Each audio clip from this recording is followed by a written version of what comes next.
Heavy is the head that has to manage all of this. Hey everyone, welcome back to my channel. We're now incentivized to buy what we already buy. Fumbling through college had me building. I also got some done on the other side. And that was right around, I would say, May, maybe, right before renewing the lease for this property. Welcome to the channel, Martha. Thank you for having me here. Oh, I was going to say, I am getting up in their names, I'll tell you what. Bills paid by other people, life was never this good. I had to step back, knowing that it's... I'll put you all on to a little secret. There's one thing that real estate investors like me absolutely hate, and that is when we have debt that we can't put on other people, that we can't erase from our books. Now, during COVID times and things like that, there was a lot of things in place that allowed people to get away with having student loans. But typically, a student loan is actually a hindrance when trying to buy property. Credit card debt, also a hindrance when trying to buy property. Car loans, finance, lease, doesn't matter. A hindrance when trying to buy property. Now, unless you're putting 20% down and doing a DSCR loan, or if you're assuming a loan and you have the cash to pay it off and the and the monthly revenue to generate to pay off the mortgage every single month at 43% or less of your take-home pay, then you're going to be in a bind because you're limiting your income as soon as you finance something, as soon as you put a mortgage on something, or as soon as you have a significant amount of debt, right? And even if you have no debt, but you have a credit card, the bank will put like $50 on that credit card to say, oh, we're just gonna add $50 here to see if you will still qualify with a small payment every single month on your credit card. Because at the end of the day, we do use our credit card, so a $50 payment is not the end of the world, but it just shows, you know, I pay off my credit card every month. Here's $50 to see what it would look like should I decide to use that credit card, right? Because if you can't afford a home with an extra $50 expense, then you should not be buying that home. Let's be real. Let's be honest. And so there's many ways to skin a cat. If you can't afford a property because of your debt to income ratio, then you might need a DSCR loan where you put 20% down and then you just buy the home. Or if you were in the military and because of the property taxes and insurance is holding you back, you might be able to get rid of the PMI by just using a VA loan. And that is typically going to be cheaper, especially right now in this market, than any other mortgage that you can possibly ask for outside of an assumable loan. All right. Now, assumable loans, just because we are already talking about it, assumable loan means that you can assume someone else's mortgage. The only issue with that is that you need a lot of money to close on that property. You need to put a lot of resources into that property in order to close on it. And you know what? I had a chance to assume a property recently for $367,000. We did a video on that. Someone else ended up getting into contract on that same property for $367,000. And after this episode, I'm actually going to go ahead and look for that property again. It was one of those brick properties in my walkthrough videos. So guys, if you haven't looked at any of my property walkthroughs, go ahead and look at that playlist and you'll see the brick property that I'm talking about. I'm going to go ahead and do some research and see if that has finally been sold or not. You know, it was a beautiful duplex. I do believe that it was slightly overpriced. I do believe that they were trying to get more appreciation for it than warranted. I also believe that they literally was going to really stringhold me. We don't know what the market is going to do in the future, and I honestly don't believe that the value of that property was going to get any higher for years to come. So what I would be doing is literally living off of cash flow, and the house and the properties were absolutely vacant. So I would need to get tenants to cash flow that property close to the middle of winter, and I just didn't see that as something feasible for me to do.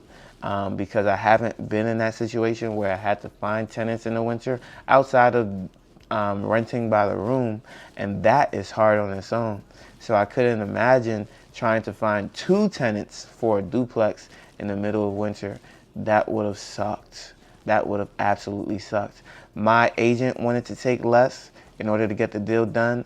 I tried to come up with different things to get this deal done, but what I wasn't going to do is go up an additional $15,000 to $17,000 just to get that deal done. And it sucked because I really, really did want the property. I really, really do like the property, and now I'm dumping money into other projects. But if, the need arises for me to look back at that, I will absolutely do so. And not to talk politics, but with the future president, Donald Trump, going back into office, his idea is to cut interest rates, which should stimulate the economy. And it is going to be first come, first serve in that matter. Like, if I'm able to get a property for 5% interest rate, I'm absolutely going to jump on that. I'm not going to wait. I'm not going to wait for 4%. I don't think it's going to get to 4%. We might be lucky if we see 4.5%, but for 0.5%, I am not staying out of the market. I am jumping in, all hands on deck, all aboard. Okay, I want to be lower than 6%. I am not ashamed to go in at 5.5% because we don't know what the market is truly going to do. And I do believe that December 2025 is going to be way better than December 2024. So we will see lower interest rates in December of 2025. Mark my words. And the interest rate will be a lot better. Now, will there be a lot of good properties in the market? I doubt it. Many people might wait until the summer of 2026, if I'm being honest with you. And so we will see. All I know is that I'm always on the market for some deals. I'm always looking. I'm always hungry. I'm always watching for some deals. But it does require a lot of cash on hand.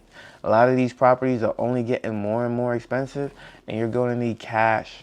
You're going to need cash. Cash has always been king. And so, I don't even know where I was going with that. Let me see where we were at in this topic. Let me see here. We were talking about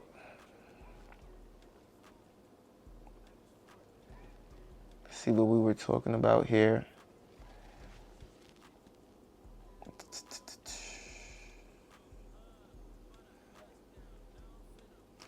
Interest rates. We were talking about a few mortgages and properties, assumable loans, and different mortgages, I guess. So when we're talking about what agents investors like me dislike, now that I'm back on track, sorry for that brain freeze right there. Now that we're back on track, assumable loans is probably not the way to go for most people. It is an amazing thing to have in your arsenal, but people are really looking for top dollar when they're giving you an interest rate like that. Regardless if they're moving or not, they are not looking to settle. They're not looking to compromise. They're not looking to meet your financial goals and means. They're only looking to meet theirs, and they're trying to get whatever they can. Okay, and if they can't get top dollar, they're not looking at you to get it either. Because long story short, they're probably not getting a 3% interest rate back. They're probably getting 6, 7, 8%. And if somebody is willing to sell that in this market, in this economy with these interest rates, they're probably getting a divorce. They're probably splitting. There's probably something bad happening, okay? And so they're already going through a lot of stress, and they don't want to incorporate financial stress into that as well, right? So I completely understand. I understand why people are trying to hold on and not sell for less. They don't have to. There's a lot of equity in these homes. And apparently people are able to afford the payments regardless if it's vacant or not. And so all I can say is, you wish them the best. We continue to walk through life and look for deals, look for ways to improve our financial future and our financial standing. And honestly, I don't do bad deals. I don't get pressured into bad deals because that allows me to continue to do more deals. So as soon as you do a bad deal, you might cripple yourself. You might legit cripple yourself and your financial future. You do not want to do that. You absolutely do not want to do that. You want to maintain your financial future.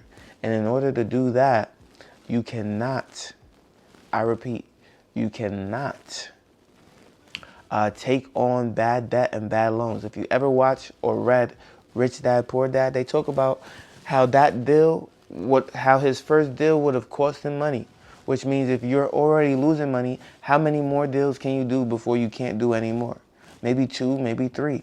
But if you're making money, how many deals can you continue to do? You can do an infinite amount of deals. You know why? Because you're making money on every deal. And if you're making money on every deal, what's stopping you from continuing? Nothing. But if you're losing money on every deal, you'll eventually not have money to spend. And so it's absolutely important to know what you're doing when it comes to real estate. Now, I'm doing tons of projects and everything is a negotiation. There was a person who wanted me to spend $2,000 recently just to get something moved from one place to another. The same day I called someone else and I got it done for $800. Same day. Called someone else and got it done for $800. That's $1,200 less, people.